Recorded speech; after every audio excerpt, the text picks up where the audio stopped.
અમિત શાહે કાલે કાશ્મીરમાં કીધું કે ઈદ અને મોહરમ ઉપર 2 બાટલા ફ્રીમાં આપવામાં આવશે. અહીંયા ફ્રીમાં આપે છે બુટલે કરો. આ દરેક વાળી ભાજપની સરકાર અહીંયા આપો, અહીં નહીં આપે. પણ આ બધું એનું જૂઠ પકડાઈ જાય છે. આગળ પાછળ ચૂંટણીઓ આવે છે ને એટલે એનું જૂઠ પકડાઈ જાય.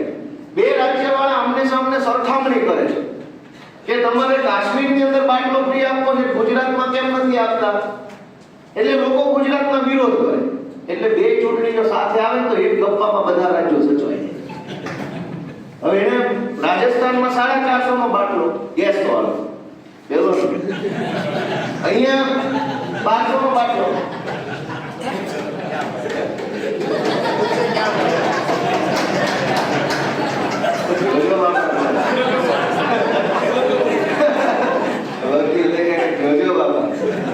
પણ આ હુકમ આવું લાવવામાં કે આખા દેશને મૂળ મુદ્દાથી દૂર લઈ જઈ ખોટા મુદ્દા ઉપર ચર્ચા કરવા માટે આવા મુદ્દા લાવવામાં. મૂળ મુદ્દો શું છે કે લોકો મોંઘવારીથી મરી રહ્યા છે. આત્મહત્યા તો આપણે સાંભળીએ છે. જે માણસની સમજવાની ઉંમર છે એને બધાય સાંભળ્યું છે કે આત્મહત્યાઓ થાય છે. માણસ આઘાતમાં આવી જાય, દુઃખમાં આવે તો આત્મહત્યા કરે છે. આ ભાજપના રાજમાં આત્મહત્યાઓ જૂની થઈ ગઈ. સામૂહિક આત્મહત્યાઓના કિસ્સાઓ તમે રોજ છાપું ખોલો, આખું ઘર દવા પી ગયું, આખું ઘર ટ્રેન નીચે કપાઈ ગયું, આખું ઘર પંખે લટકી ગયું. થાય છે કે નથી થતું? મૂળ મુદ્દો આ બેંકની લોનો, વ્યાજ માફિયાઓ, ગુંડાઓ, બુટલેગરોના ત્રાસ, આખું ઘર મરી જાય છે. એક માણસ નહીં, આખું ઘર. એ મૂળ મુદ્દાથી ડાયવર્ટ કરવા માટે વન નેશન, મૂળ મુદ્દાથી ડાયવર્ટ કરવા માટે વકફનો ઈમેલ નાખો. ભાજપના ગુંડાઓ હેરાન કરતા હોય એનો ઈમેલ નાખવાની કોઈ વ્યવસ્થા નથી. વિશ્વામિત્રી નદી ઉપર ભાજપના લુખાઓએ ગેરકાયદેસર બાંધકામ કર્યું અને આખું વડોદરા પૂરમાં ડૂબાઈ ગયું. એ લુખાઓને જેલમાં પૂરવાનો કોઈ ઈમેલ નાખવાની વ્યવસ્થા નથી. પણ પબ્લિક ભાજપના લુખા તત્વોને ઓળખી ગઈ છે, એને મારે નહીં એટલે ડાયવર્ટ કરવા માટે વન નેશન વન ઇલેક્શન આવી કે ભાઈ એ બધી ચર્ચા છોડો, આ જુઓ દેશને ખર્ચો થાય છે. દોસ્તો, આવા અનેક મુદ્દાઓ આવે છે જે આપણા મગજને ડાયવર્ટ કરવા માટે આવે છે. મૂળ મુદ્દો શું છે? મોંઘવારી. આજના છાપામાં જે કોથમરી જે મફત આવતી કે ભાઈ તમે શાકભાજી લો 2 કિલો 5 કિલો બટાકા રીંગણા, એટલે કોથમરી એડિશનલી ફ્રીમાં આવે. આ 150 રૂપિયાની કિલો કોથમરી આજના છાપામાં. અને એ 150 રૂપિયા જે કોઈ ખેડૂતને મળતા હોય તો ગોપાલભાઈ ખુશ છે. એ તો 150 રૂપિયા વચ્ચેના એજન્ટોને દલાલોને મળતા હોય, ખેડૂતને તો એ 5 રૂપિયામાં જતી હશે. જે કોથમરી માર્કેટમાં 150 માં વેચાય છે એ 150 માંથી 100 રૂપિયા ખેડૂત જે પકવી છે એને નહીં મળતા હોય. વચ્ચે ભાજપના દલાલો જે એપીએમસી માર્કેટોમાં બેસી ગયા છે એ બધાના ખિસ્સા ભરાય છે. ખેડૂત દુખી છે. આપણને મોંઘવારી, મોંઘી કોથમરી, મોંઘો માલ મળે છે. દોસ્તો, આ વિચારવાનું કે આ જે બધી ઘટના આપણી આસપાસ બની રહી છે. આવો બીજાભાઈ, આવો બનાસકાંઠાની ટીમ આવી, આવો વેલકમ. આવો. આ જે મૂળ મુદ્દાઓ છે એનાથી આપણું ધ્યાન ભટકાવવા માટેની યોજનાઓ ભાજપ બનાવે છે. ગુજરાતના યુવાનો આજ ગુજરાતમાં સીસી અને સીબીઆરટી પરીક્ષા પદ્ધતિ નાખી, ઓછા માર્ક વાળાને વધી જાય, વધારે વાળાને ઘટી જાય. જાદુ યોજના ખ્યાલ છે ને હમણાં ચર્ચામાં. ભાજપ વાળા જો આ પદ્ધતિને બહુ યોગ્ય ગણતા હોય, જનરલાઇઝેશન, એ પદ્ધતિનું અંગ્રેજી જનરલાઇઝેશન, સામાન્યકરણ કરવામાં આવે. 4 પરીક્ષાઓ લે, એ 4 પરીક્ષાઓ આપવા વાળા વિદ્યાર્થીઓના બધાના માર્કનો સરવાળો કરે અને સરવાળો કર્યા પછી સરેરાશ કાઢે અને બધાને સરેરાશ માર્ક આપે. નોર્મલાઇઝેશન.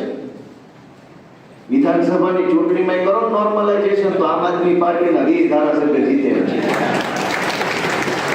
હાલે હું નીકળ્યા કરો નોર્મલાઇઝેશન. વિધાનસભા ચૂંટણીમાં અમારા રાજુભાઈ કરપડા જીતે, બિપિનભાઈ ગામેતી જીતે, અમારા કેટલાય ઉમેદવારો જીતે એમ છે. ધારી બગસરા જીતા એમ છે, રૂપસિંહ ભગોરા જીતે એમ છે, નરેશભાઈ બારિયા જીતે એમ છે. કરો નોર્મલાઇઝેશન. ગુજરાતના વિદ્યાર્થીઓને અન્યાય કરવામાં નોર્મલાઇઝેશન. અને ભાજપની સરકાર બનાવી હોય તો પાછળ ભારત માતા કી જય. દોસ્તો, આ અન્યાયની સામે લડવાની આપણી જવાબદારી છે. પદ ન હોય તોય જવાબદારી છે. જરૂરી નથી કે પાર્ટીના કાગળ ઉપર હોદ્દો લખાઈને આવે તો જ કામ કરવું. ગુજરાત આપણું છે, આ સમાજ આપણો છે, આ રાજ્યના તમામ કુદરતી સંપત્તિના માલિક આપણે છે, રખેવાળા આપણે છે. માટે આપણી જવાબદારી છે હોદ્દો હોય કે ન હોય પાર્ટીનું કામ કરવું અને પાર્ટીને જીતાડવાની મહેનત કરવી. આ ડુંગરાઓ ખોદી નાખ્યા ભાજપના માણસોએ, નદીઓને તો ખોદરી નાખી, જમીનો ખાઈ ગયા, તમામ સંપત્તિને ખાઈ ગયા, નુકસાન કરી અને પછી આપણને દેશપ્રેમ શીખવાડે. આપણી જવાબદારી છે કે આમ આદમી પાર્ટીને ગુજરાતમાં આગળ ને આગળ વધારે. વાત વિવાદ કરવા માટેનો મુદ્દો ક્યાંય ગોતવા જવાની જરૂર નથી. વાત વિવાદ કરવાના તો 100 મુદ્દા મળી રહેશે, પણ કામ કરવા માટેનો જો એક મુદ્દો મળે તો 100 મુદ્દા છોડી અને એક મુદ્દા પર કામ કરે ને એનું નામ નેતા, એનું નામ લીડર કહેવાય. આપણે લીડર બનવાનું, વાત વિવાદ નથી કરવાનો. ગાંધીનગરની ચૂંટણીમાં આપણે આખા ગુજરાતના કાર્યકર્તાઓ એક ટીમ બનીને લાગ્યા, ઠીક લાવી દીધા, ભલે જે પણ જાય આંધી ગયા હતા. અમિત શાહ, CR પાટીલ ને એ વખતના ભાઈ મુખ્યમંત્રી હતા રૂપાણી, એ બધા રોડ શો ગાંધીનગરમાં રોડ શો ચાલુ. મહાનગરપાલિકા ચૂંટણી રોડ શો મુખ્યમંત્રીના ચાલુ કરી દીધા. ગામ ભાઈ દોસ્તો, જો આપણે બધા એક થઈ જઈએ ને તો આપણી શું તાકાત છે ને ગાંધીનગર મહાનગરપાલિકા ચૂંટણીમાં આપણે બતાવી દીધું છે. તુષારભાઈ જીત્યા, બાકી કેટલી સીટો ઉપર માંડ જીત્યા બોલ્યા. અને હજુ કઈ ગુજરાતની જનતા કઈ ભાજપ સાથે જોડાઈ ગઈ છે એવું નથી, પણ જે દિવસે ગુજરાતની જનતાને આપણે બધા ભેગા મળીને એવો અહેસાસ કરાવશું કે અમે જીતી શકીએ એમ છીએ, અમે ભાજપને ભગાડી શકીએ એમ છીએ, તેથી ઉલ્લીને લોકોના મત આપણા ખાતા મળવાના. દોસ્તો, આપણે વિશ્વાસ અપાવવો પડશે અને વિશ્વાસ આપવા માટે આપણે બધાએ ખૂબ મહેનત કરવાની છે, ખૂબ દોડવાનું છે. દોસ્તો, કે દિલ્હીમાં જે ઘટનાક્રમ બન્યો, અરવિંદ કેજરીવાલ જે રાજીનામું આપ્યું, એ પછી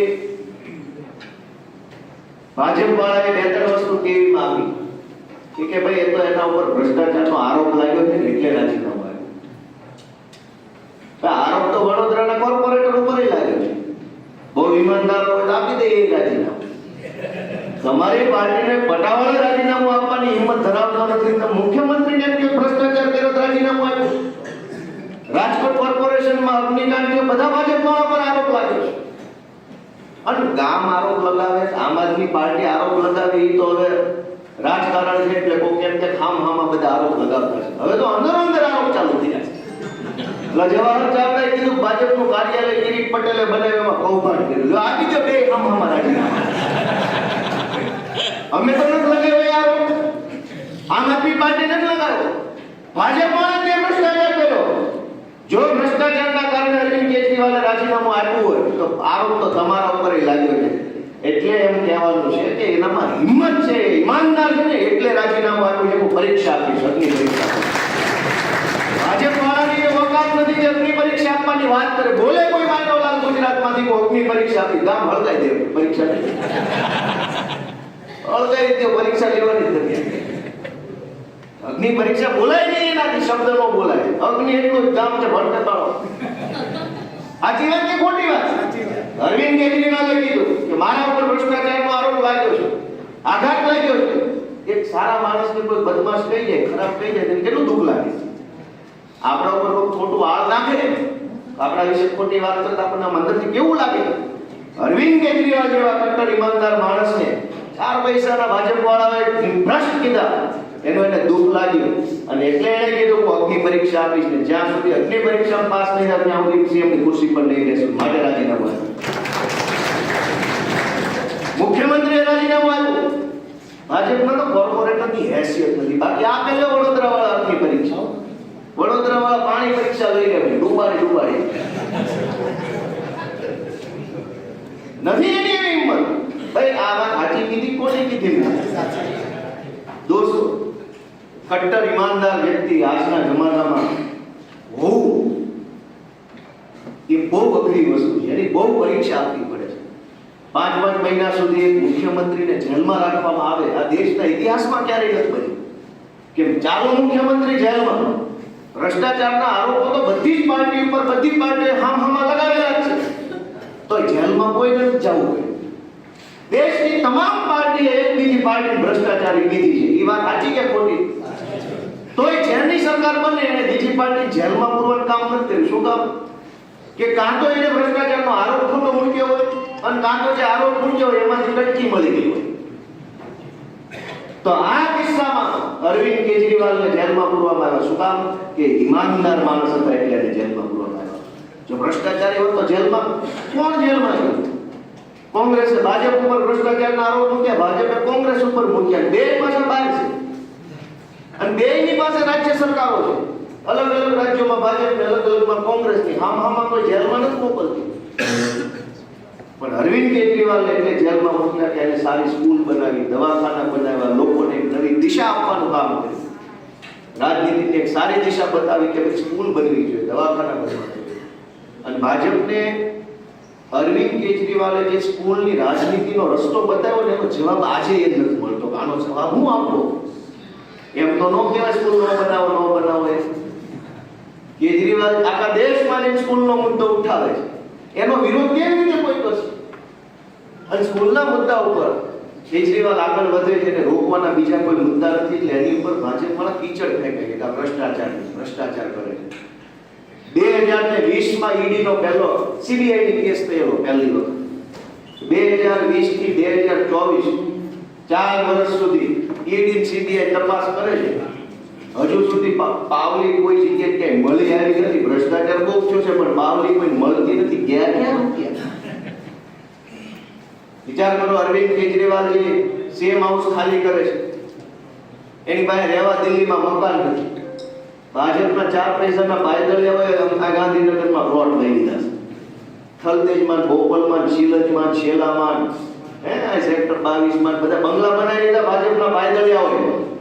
અરવિંદ કેજરીવાલ 10 વર્ષથી મુખ્યમંત્રી છે, દિલ્હીમાં રહેવા હાટું સારું મકાન નથી છે. આનો ભ્રષ્ટાચાર ને કેવો ભ્રષ્ટાચાર! માણે આખી દુનિયાભરના પૈસા કમાય છે, ઘર તો લે, ઘરે નહીં લે. કયો છે મને બધા?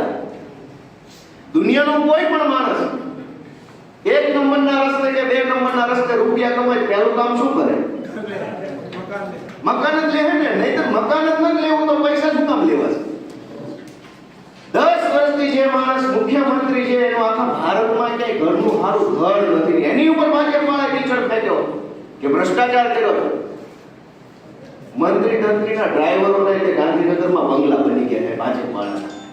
8-5 કે 9-5 મંત્રીની વાહે ફરવા વાળા હતા ને પગલુસણિયા, એ બંગલા વાળા થઈ ગયા. એની ક્યાં? એ તો કોઈ મંત્રીનો પીએ છે, મંત્રીના પીએના પીએનો પીએ બંગલા વાળો થઈ ગયો. આજ ગુજરાતમાં ગાંધીનગરમાં બંગલા બનાવ્યા, એને ભ્રષ્ટાચાર કહેવાય. દોસ્તો, આપણા બધાની લડાઈ બહુ લાંબી છે અને બીજી વસ્તુ આપણે એ લડાઈ લડવા માટે સક્ષમ માણસો છે એટલે આપણા ભાગમાં લડાઈ આવી છે. જેવા દેવાને ભગવાન મોટી જવાબદારી સોંપે નહીં. આપણને આપણી મોટી જવાબદારી ઈશ્વરે સોંપી છે. ભગવાને આપણને આ જવાબદારી આપી છે કે ગુજરાતને ભાજપની ગુંડાશાહીમાંથી મુક્ત કરાવો અને આમ આદમીની શાસનની સ્થાપના કરે. જવાબદારી ભગવાને આપણને આપી છે. આપણને ભગવાને કંઈક લાયક સમજ્યા છે તો આ જવાબદારી આપી છે. બધાથી નથી થતું. બીક લાગે છે પોલીસ. હારા ક્રાંતિ કરવી છે પણ પોલીસ સ્ટેશન થી ફોન આવે કે ઢેકણાભાઈ શું છે, તરત ક્રાંતિ પૂરી. વકીલ ગોતવા મળો કે ભાજપનો ગમે માણા ગોતો ત્યારે જોડે ઉતારી નક્કી કરો. થાય છે કે નહીં? ઈશ્વરે આપણને હિંમત આપી છે, બળ આપ્યું છે, બુદ્ધિ આપી છે. ઈશ્વરે આપણને એટલી ઈમાનદારી આપી છે કે આપણે જનતા માટે લડીએ અને એવી શક્તિ બળ આપ્યા પછી પાછી ઉપરથી જવાબદારી સોંપી છે. તમારે જ આ કરવાનું છે, તમારે જ ગુજરાતની અંદર બદલાવ લાવવાનો છે અને આવીને જ રહેશે. કાકા 75 વર્ષના થઈ ગયા છે. ગયો જન્મદિવસ બહુ ઝાઝો સાદગીથી ઉજવાયો. દેશભરમાં બહુ દેખાડો નથી થયો.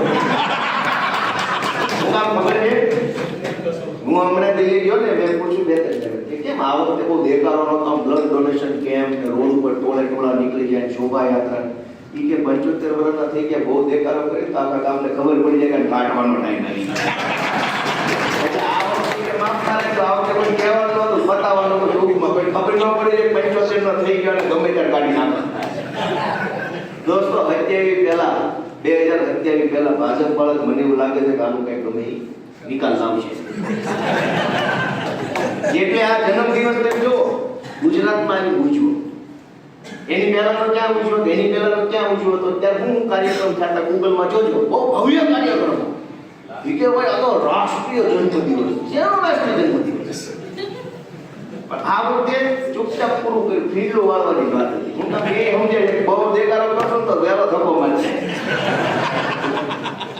પણ હવે આપણે બધા સારો સમય આવી રહ્યો છે, અમૃત મહોત્સવ હવે જે થઈ ગઈ, આપણે બધા એક સારો સમય આવી રહ્યો છે, એક મોટો ઇતિહાસ લખાઈ રહ્યો છે. આપણે ઇતિહાસના સાક્ષી છીએ. આજે આપણને જે લાગતું હોય 10 વર્ષ પછી જ્યારે આ ઘટનાને જોશું ને, કેજરીવાલે રાજીનામું આપ્યું, કાકાના 75 થઈ ગયા, દિલ્હીમાં સીએમ બદલાણા, 10 વર્ષ પછી જ્યારે જોશું ને તો આપણને ગર્વ થાય કે ઘટનામાં તો હું એક સૈનિક તરીકે હાજર હતો. આજે કદાચ આ વાત સમજાય નહીં. આજે આ વાત તો ભાઈ સવારે ખાધું હોય, 2 ભાખરી ખાઈએ, બપોરે 12 વાગે હરીસાબ જે ખબર ન પડે પેટ વધે છે ઘટે, એ તો 8 મહિને ખબર પડે કે રોજ 2 ભાખરી ખાઈએ એનું હું થાય છે. એમ આ જે ઘટના છે, ઐતિહાસિક ઘટના છે, ભારતનું ભવિષ્ય બદલવાની ઘટના છે. અરવિંદજીનો નિર્ણય છે કે ભારતની વ્યવસ્થાના પાયા હલાવીને આપશે અને વ્યવસ્થાનો બદલાવ લાવવાનો નિર્ણય દોસ્તો કર્યો. આપણને એ વાતનું ગર્વ છે કે કટ્ટર ઈમાનદાર નેતાના સૈનિકો છીએ, કટ્ટર ઈમાનદાર પાર્ટીના સૈનિક છીએ, અને આવા મુશ્કેલ સમયમાં પણ આપણે આમ આદમી પાર્ટી જોડાયેલા છે. એ વાતનો આપણને ગર્વ છે. આપણે આપણી પેઢીઓને, ગુજરાતને કહી શકશું કે અમે આ ભ્રષ્ટાચારીઓને હટાવવાનું કામ કર્યું, અમે મહેનત કરેલી, અમે પૈસા વાપરેલા, અમે સમય બગાડેલો, અમે મહેનતોના ખાઈને કામ કરીને ગુજરાતને બદલાવ્યું છે. એ ગર્વ લેવાનો ઇતિહાસ લખાયેલો છે. એક દિવસે, એક કલાકે, એક પાનું લખાયેલું છે દોસ્તો. આપણે બસ એમાં એક મેં કીધું ને કે ચમચી જેટલું યોગદાન આપવાનું છે. જગ્યામાં પાણીનું ટીપું નાખવા જેવું કામ આપણે કરવાનું છે. એટલે બધાને મારી ખૂબ ખૂબ શુભકામનાઓ. સૌનો હું ખૂબ ખૂબ અમારી પાર્ટીઓથી આભાર માનું છું કે તમે બધા છો તો પાર્ટીની હિંમત છે, પાર્ટીની તાકાત છે. એક માણસની ખૂબ મોટી કિંમત છે, એક માણસની ખૂબ મોટી ક્ષમતાઓ છે, અને દરેક ભેગા મળે કીડીઓ ભેગી થાય તો પથ્થરો ઉપાડી લઈ જાય. ખબર છે? કીડી પોતાના વજન કરતા વધુ ડબલ તાકાતવાળું વસ્તુ ઉઠાઈને લઈ જાય. ખ્યાલ છે ને આપણને? એ એટલા માટે બધા ભેગા હાલે છે. બસ આપણે ભાજપ વાળા આપણને ગલત કીડી માનતા હોય, પણ તાણી જવાના છે. વિશ્વામિત્રી નાખ્યા ગલત કીડી માનતા. બરાબર. સૌનો ખૂબ ખૂબ આભાર. Thank you.